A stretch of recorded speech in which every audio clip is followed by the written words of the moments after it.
This is the Speaking of Writers podcast. I'm Steve Richards. In this masterful, deeply researched biography, John Quincy Adams, a man for the whole people. Historian and award winning author Randall Woods peels back the many layers of John Quincy to expose a complex man under the pressure to live up to his voluntary family name, a rich and complicated family saga, and a political legacy that transformed the American Republic. Randall Woods is a John A. Cooper Distinguished Professor of History at the University of Arkansas, where he has taught since 1971. His books include LBJ, Architect of American Ambition, and Fulbright, a biography which won the Robert H. Ferrell Prize. Happy to have Randall Woods join me here on the Speaking of Writers podcast. Randall, welcome. Thank you so much for having me, Steve. So, why a lifelong fascination for you with John Quincy Adams? Well, my my specialization in graduate school was diplomatic history, American history of American foreign relations, and Quincy Adams is considered by a lot of diplomatic historians as the nation's most astute and accomplished Secretary of State. So there was that angle, but as I began to look at his life, and when I began this project, there was no contemporary biography of John Quincy Adams. There have been two since I started the project, but I pressed ahead. He's, I like to write for educated lay people. I like to, I'm a trained historian, and I thought his life would be compelling because it covered such a long period of time and so many um, uh, transformative events in America's political and diplomatic life. Plus, he was an Adams. I mean, one of the most complex and um, interesting, fraught families in American history. He was polyglot. He spoke. He's considered to have by far the highest IQ of any chief exec president. He spoke or wrote six languages. He spent he left for Europe with his father in 1778 when he was 11 to accompany his father John, who was overseeing the Franco-American Treaty uh, during the Revolutionary War. And young Adams stayed in Europe with one short exception until for the next 8 years. He was fluent in French. He was a minor diplomat. He was a secretary to America's first representative to Imperial Russia. He absorbed European culture. He was, by the time he was 18, the best traveled American of his generation. And his knowledge of European culture and politics was what made him such a successful diplomat after he entered professional life. So, and go ahead. I'm sorry. No, I was going to say, yeah, you mentioned in his 18 years, he had an incredible real world education. He also worked alongside every famous American of the day: Washington, Jefferson, Madison, Monroe, Jackson, Franklin. Yeah, Franklin. yeah, he knew he. This is a kind of bookend to his life uh, when he shortly after he and his father arrived in Paris in 1778. They both loved the theater. They went to the theater once or twice a day. Um, but in one of his first uh, attendances at the opera, he in the booth next to him was Voltaire. And when Adams died in 1848, present at his deathbed was Abraham Lincoln.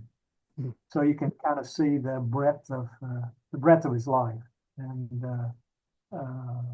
you know, I think that's and the things that he lived through, the people that he knew, the things he experienced, offer a wonderful window on American history during its first 75 years of existence.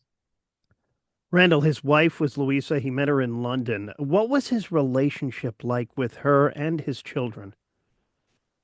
It was very complex. It began with his parents, who were, uh, he was very close emotionally with his father. His father took him with him during his 8 years in Europe, and they nurtured each other. They were very close and remained close throughout. Um, Abigail Adams was a powerful woman.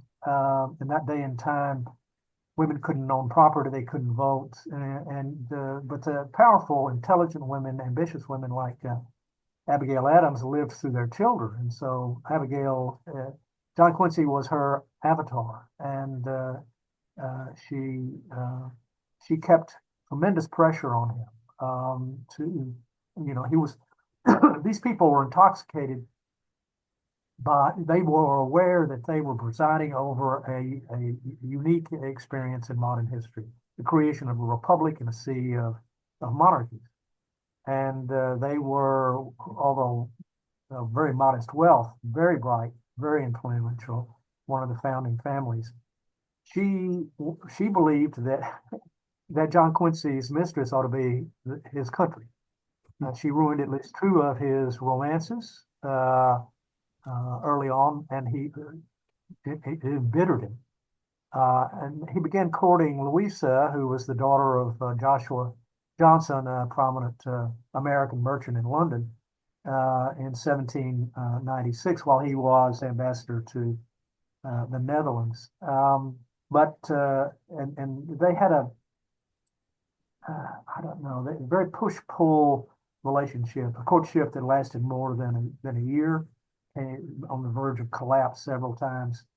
But when they finally became engaged, Adams didn't inform his mother until after the fact. They were finally married in 1797. Louisa Adams was born in Europe, and she didn't set foot on American soil until they returned home in 1801. But there was always this tension between Abigail, who was very much the American woman, a self-taught intellectual, but a woman who ran the farm, operated a clandestine business, was a Republican to the core. And here was Louisa, came from a very wealthy family. She could sing, she could dance, she could sew. But I think it's interesting because John Quincy Adams was as much European as he was American. And you see that in the two most important women in his life. Um, and now Louisa at first he didn't consider her his peer immediately, not intellectually or in terms of living a practical life. That came to change, and after he was America's first envoy to Imperial Russia from 1809 to 1815, and it was a very difficult life there. And he came to admire her toughness and her intelligence. And by the time they finished their tenure in Russia, they were clearly emotional and intellectual equals, and would remain so, for the rest of their lives. We've heard so much of John and Abigail's letters. But were John Quincy and Louisa big letter writers? Oh my God.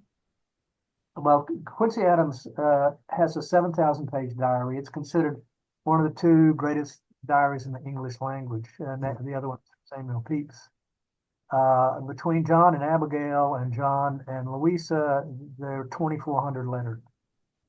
And so for me, what I was worried about as a 20th century historian was a lack of material. Not with these people. No, I mean, they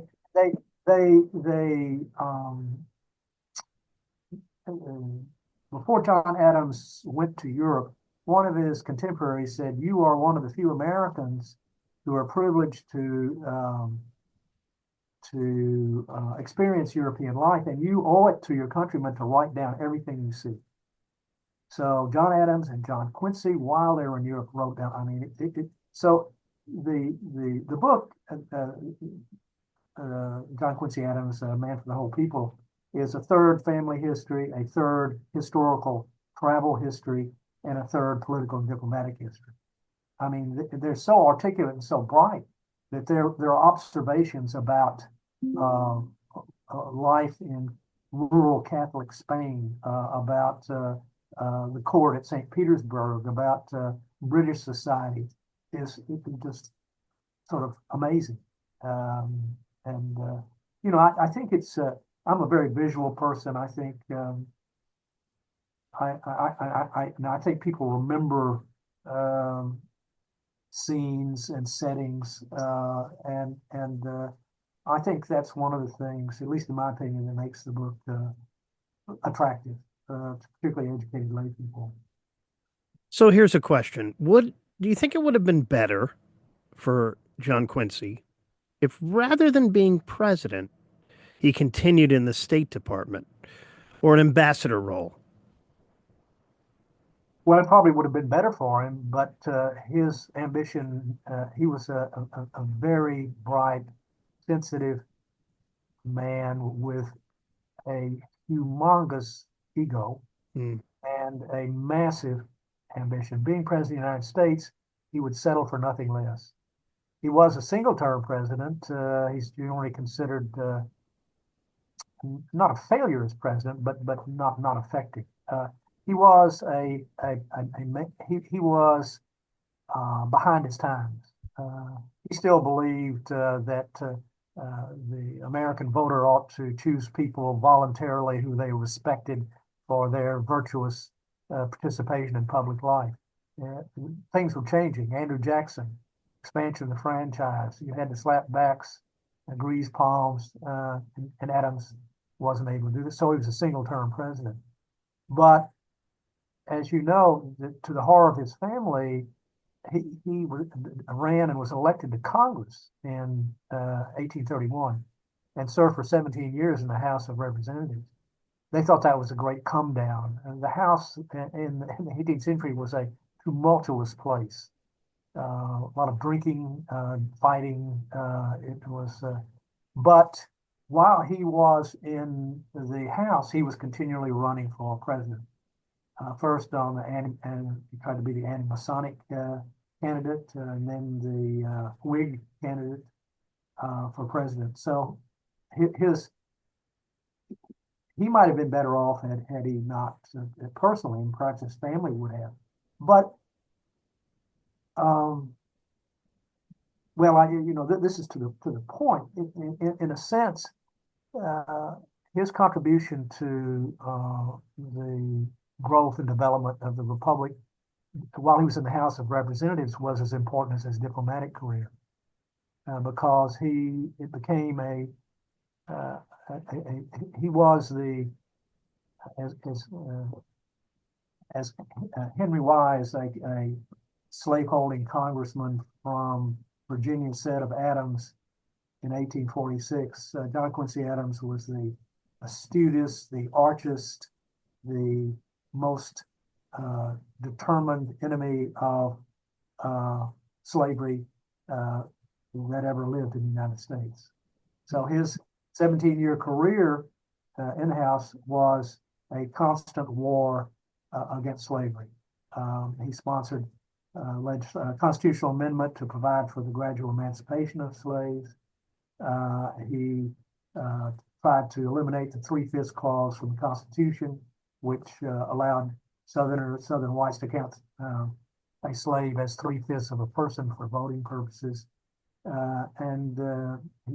was just he was an avid opponent of the annexation of Texas, and he eventually, the North didn't come around to the notion that they might have opposed the slaveholding South for political reasons, but in many ways they were as racist as white Southerners. They didn't. He helped create a sense among Northern working men that slavery was a threat to their dignity as free laborers, and also a threat to their jobs, their wherewithal, because of the nature, because of the existence of non-compensated labor, and it being a major factor in the U.S. economy.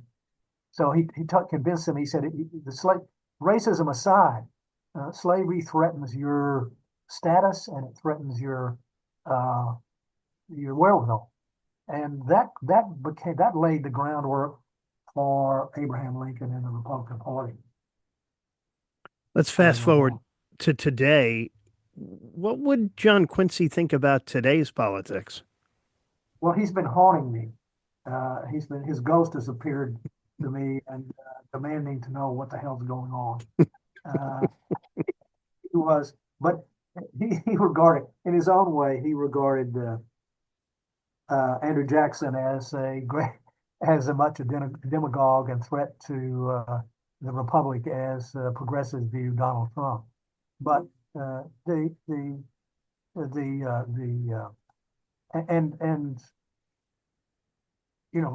Jackson was not only in his way a demagogue and very much opposed to a strong federal government, very small government, but he was a slaveholder, but he was an honorable man. And Adams actually, when he ran for president in 1824, courted Jackson to be his vice president.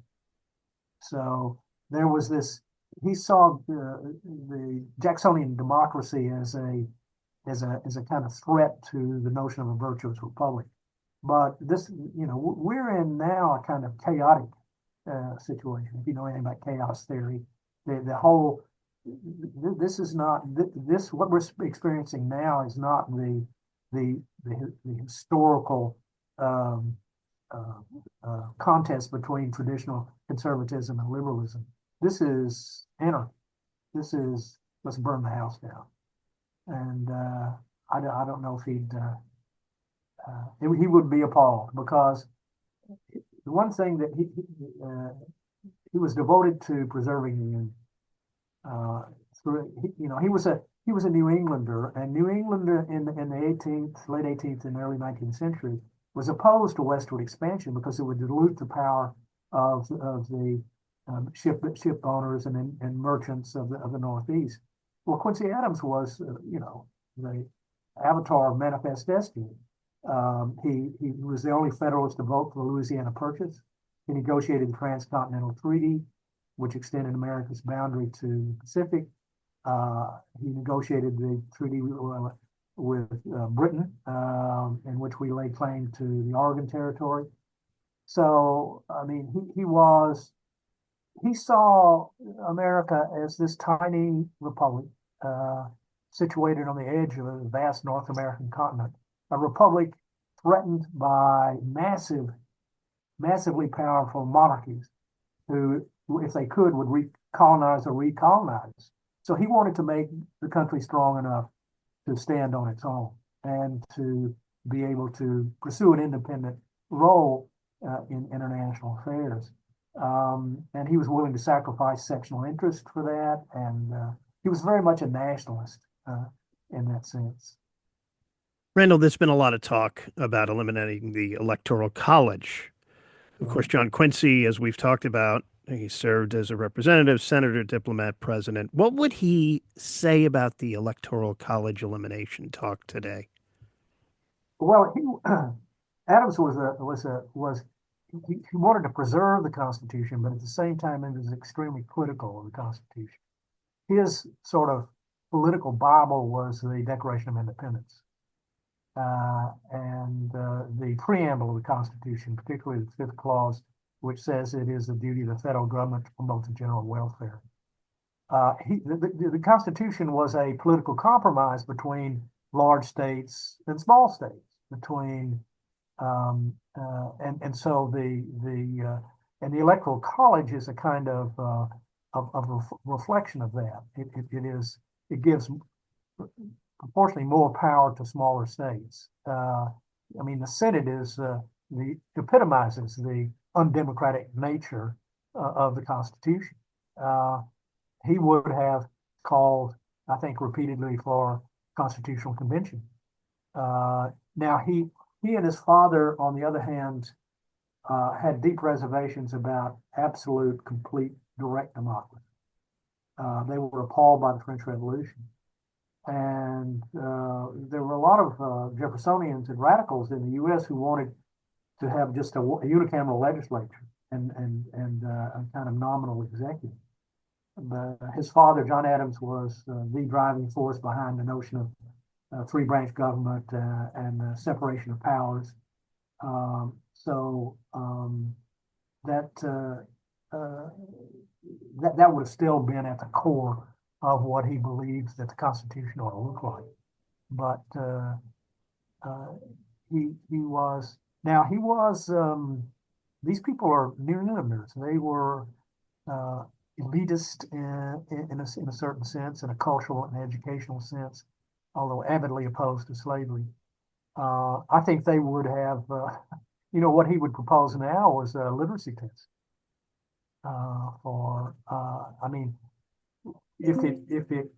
He would have opposed it on grounds that it was racially discriminatory. But if you could get past that, he believed that an educated electorate, was absolutely the key to a virtuous republic. And because without education, no individual is going to know, if they're not able to identify their vested interest, their personal interest, with a greater interest, the larger interest, and be able to sacrifice their particular interest for the greater good, then it's not going to work. That's what he believed. So he would not understand the current situation in which you have people actually voting against their own interests. That he could not conceive of that. And finally, Randall, what would you like readers to take away from John Quincy Adams, a man for the whole people? There's still hope. Hmm. He believed he believed these people. Well, Adams was he understood that America was a newborn. It was born accidentally. As it grew up, it's trying to grow economically and militarily, but it also is trying to develop its own identity. Who are we? What are our values? And he was a magnificent orator. He gave these speeches, the eulogy for Lafayette, the eulogy for Monroe, throughout the history of the Republic, in which he invoked America as a literate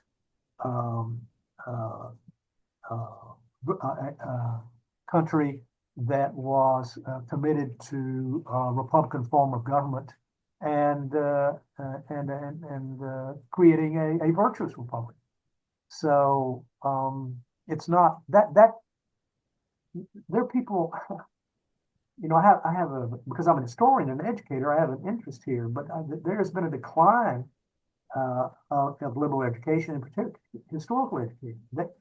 Many Americans now, God bless them, don't know who they are or where they came from. A lot of my students don't know, they don't know which came first, the Civil War or the Revolutionary War. Yeah. I mean, so they don't have this sense. And he wanted his life, he wrote this down, he wanted his life, again, very egotistical, to be a kind of, not in his personal behavior, but in his public behavior, an exemplar for future generations. And so he believed without, this sense of identity and some sense of continuity, that we lose our way. And by God, he was right. It's a great book. John Quincy Adams, A Man for the Whole People. The author is Randall Woods. It'll make a great holiday gift. And shop local and shop at your indie bookstores, too. And if they don't have it, ask for it. Absolutely. Thank you for joining me. Thank you so much. And this is the Speaking of Writers podcast.